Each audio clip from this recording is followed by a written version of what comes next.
এই যে ওকে নাকি আমি মারছি, ও বলতেছে ও আসতে পারবে না বাসায়।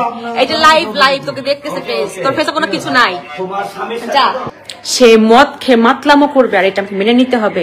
No way. এই যে পুলিশ আসছে, কলিং বেল বাজে, দরজা আমি এখন খুলবো। হ্যাঁ,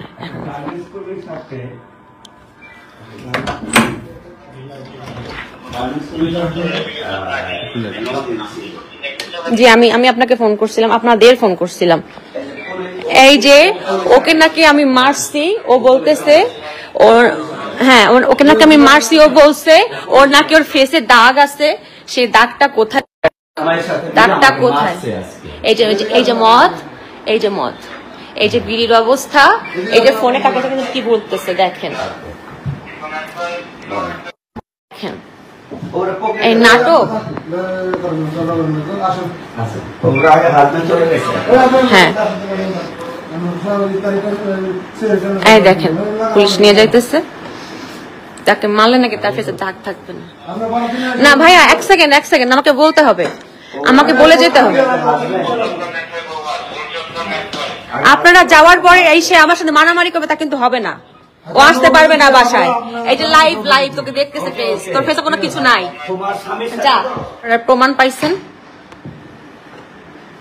প্রমাণ পাইছেন।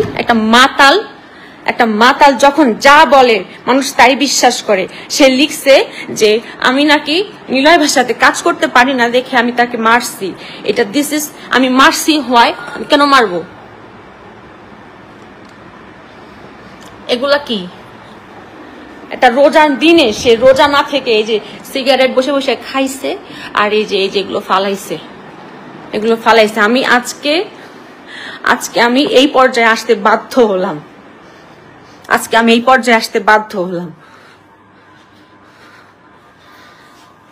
আমি বারবার বলতেছি আমি এখন ঘুমোবো, আমার সকালবেলা শুটিং আছে, আমার ঘুম থেকে উঠতে হবে, এরকম করো না।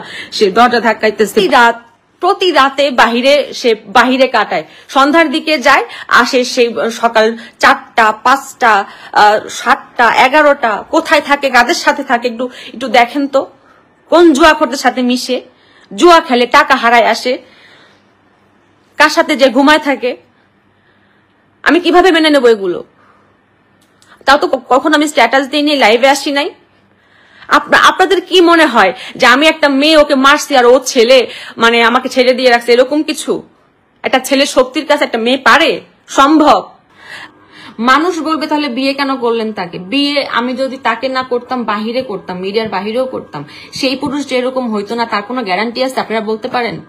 হ্যাঁ, এই যে এখন নিউজ দেখেন, অমুক ধর্ষণ হইলো, অমুকের শ্বশুর তাকার অমুকের বাচ্চাকে ধর্ষণ করলো, অমুকের বউকে জড়ায় ধরছিল, অমুকের পরকীয়া হইতেছে, বউকে মেরে ফেলতেছে, বউ স্বামীকে মেরে ফেলতেছে। এগুলো কি মিডিয়ার? ওরা দেখে শুনে বিয়ে করছিল না? আমি যে পরিবার নিয়ে যে সমাধান করবো, সে পরিবার তো ওই পরিবার তো মানেই না, ওর পরিবারকে ও মানেই না। আসসালামু আলাইকুম, সবাই কেমন আছেন? আশা করি সবাই আল্লাহর রহমতে ভালো আছেন। তো আরেকটা ব্লগ নিয়ে চলে আসলাম, আর ব্লগের শুরুতেই তো দেখতে পেলেন। তো ওই যে এটা হচ্ছে ব্যাককল বউ খ্যাত নায়িকা মানসী প্রকৃতি। উনি তার হাজব্যান্ডকে পুলিশের কাছে ধরিয়ে দিলেন। দেখেন সাম্প্রতিক সময়ে যে কি অবস্থা বাংলাদেশে চলছে। আর এই মানসী প্রকৃতি যে নাটকগুলা, সেটা ইউটিউবে মিলিয়ন কিন্তু ভিউজ হয়। খুবই ভালো অভিনয় করে এই অভিনেত্রী, তার অভিনয় কিন্তু আমার অনেক ভালো লাগে, মানে এত সুন্দর অভিনয় করে। ইউটিউবে গোল্লাছুট ড্রামাতে দেখতে পাবেন আপনারা তার জনপ্রিয় নাটকগুলো। এত সুন্দর, মানে কি বলবো, এত ভালো অভিনয় করে, অথচ তার নিজের জীবনে কি এক অবস্থা। মানে বাইরে থেকে কোনো মানুষকে দেখলে কিন্তু আপনারা এমনিতে বুঝবেন না আসলে ভিতরে যে মানুষের লাইফে কি ঘটে, আসলে সেটা বোঝার কোনো উপায় নেই। আর কি বলবো, কেউ তো এগুলা আগে ভাগে জানতেও পারে না আসলে। আর মানুষ এখন গসিপ শুনতেই পছন্দ করে, কার জীবনে কি ঘটলো এগুলা শুনতেই বেশি ভালোবাসে। সেই জন্য আপনাদের সাথে আজকে ভিডিওটি শেয়ার করলাম।